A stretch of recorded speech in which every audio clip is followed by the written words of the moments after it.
Hey guys, it's Scott with Scottie B Cards, and in this video I want to look at Bowman's Best as a product and see how much the print runs have increased since 2015.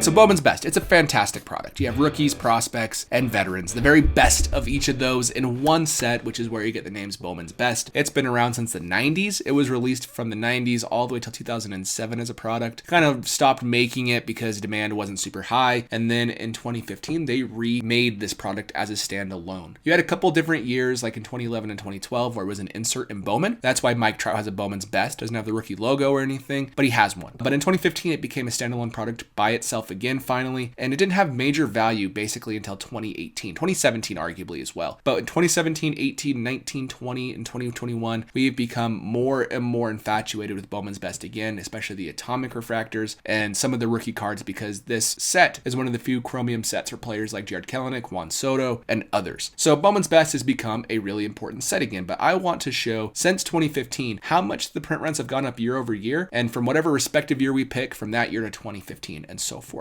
So I'm going to show you how I got these numbers, and I'm going to show you what it means year over year as well. So here's the very first year. Here we have in 2015, I'm using the blue refractor, the red refractor, and the super refractor because that's in every single Bowman's Best product. The blue refractor is numbered to 150, red was 5, and I think 10 as well. And then super refractor is numbered to 1, obviously. But let's go look at how I figured this out. So the very first thing you do is you actually take however many cards on the checklist, which is 150, and times it by the number of cards of that color refractor. So because there's 150 blues at 150 cards in the checklist, multiply them together, and that's how I got 22,500. So that's how many total of the blue parallels exist for Bowman's Best in 2015. And I'm going to say how many cards it takes to pull that specific card. So like, let's say how many base cards does it take to get a blue parallel? So if we look, because there are 5 cards per pack and a blue is 1 in every 24 packs, we multiply them together and we get 120. Now we multiply them by each other. That gets us to 2.7 million total Bowman's Best cards, and then you divide that by however many cards are on the checklist. So you can see because there are 150 cards in the checklist, we do the same thing, and that's how we got 18,000. This discrepancy of 18,000 versus 16 and 16 is the biggest discrepancy of any of the years I'm going to be showing. They're all really close aside from these. But I did the same thing here. 5 times 150, 642, because it's 1 in 642 packs, times by 5, multiply them together, divide by however many cards are on the checklist, and so forth. So now that we know 2015, it's still a pretty low number. 15 to 18,000 of a base card is not that high. And that's something like if it's a Juan Soto, for example, that only had 15,000 base cards, that's something people can collect and be happy with. This year was Francisco Lindor as the big chase, Carlos Correa, and those type of players. So the next one is 2016 Bowman's Best. And we see print runs actually increased 11% for blues, reds increased 22%, and then super refractors increased 22%, but now we're about only 300 cards off of being really similar across all these different parallels. So we went up quite a bit in 1 year. That's a very big jump. Let's say on average we're about 20% increase over 1 year. That's not ideal. And then in 2017, Topps is still trying to get supply to match the demand that is out there for Bowman's Best. Bowman's Best has 4 autographs per box, tons of color, really good rookies in all of these years, and because of that, people are still buying it, and there wasn't a big enough supply the year prior, and we see another 20% increase across the board, and so we're up about 30 to 40% since 2015, up 20-ish% since the year prior. In 2018, however, we actually see a much more sustainable growth of 3 to 5% from the previous year. This is great news. One, it shows that Bowman's Best wasn't anticipated to be as popular, but it also shows for Juan Soto, he only has about 25 Bowman's Best rookies, which is only the second chromium rookie card he has behind Topps Chrome Update, and same with the refractors. The refractors in Topps Chrome Update are the pink refractors or the base refractors numbered to 250, while in Bowman's Best you have true refractors that aren't numbered to anything, and because of that, they have a very important spot in the hobby. There's only 24,000 base cards. That's still really low, but we see this really nice 3% increase year over year, which is really sustainable. We're still up about, 40 to 50% from 2015 in only 3 years, which isn't good, but 3% year over year is something we can handle. Same thing in 2019. I think 2018, Bowman's Best wasn't as popular as anticipated. While yes, it sold, I remember buying Bowman's Best rookies of Juan Soto for like $2 or $3. They were never that expensive until relatively recently. Juan Soto rookies in general have kind of been like, yeah, they were expensive, but nothing like what they are now back in 2018. So they didn't anticipate a huge increase over year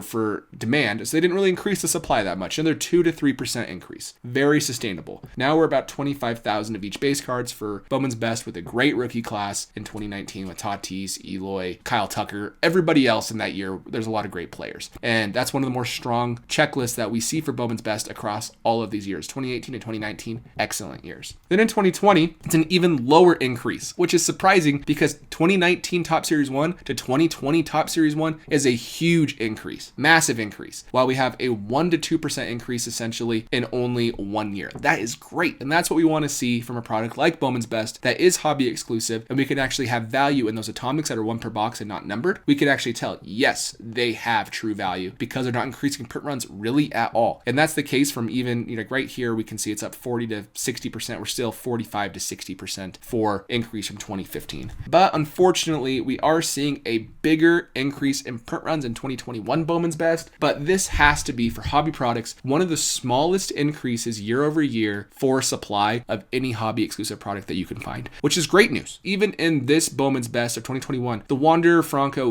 which might be considered a rookie, there's no rookie logo and it's his 3rd year Bowman's Best, but Beckett is considering it a rookie due to it being on the checklist with other players. There's only 27,000 of those. If that is his rookie that we're looking for 10 years from now, that's a really low supply. And I like that Bowman's Best has been really consistent in slow increases in print runs compared to Top Series 1, Topps Update, and so forth. So overall, pretty good news. And other than that, let me know in the comments below if you think this is a good sustainable growth, if you wish it would be a lower increase year over year, and what your thoughts are for 2022 Bowman's Best. I'm guessing we're gonna have another at least 5 to 10% increase, but who knows, maybe supply won't be as large heading into next year. Thanks for watching, and I'll catch you in the next video. See ya.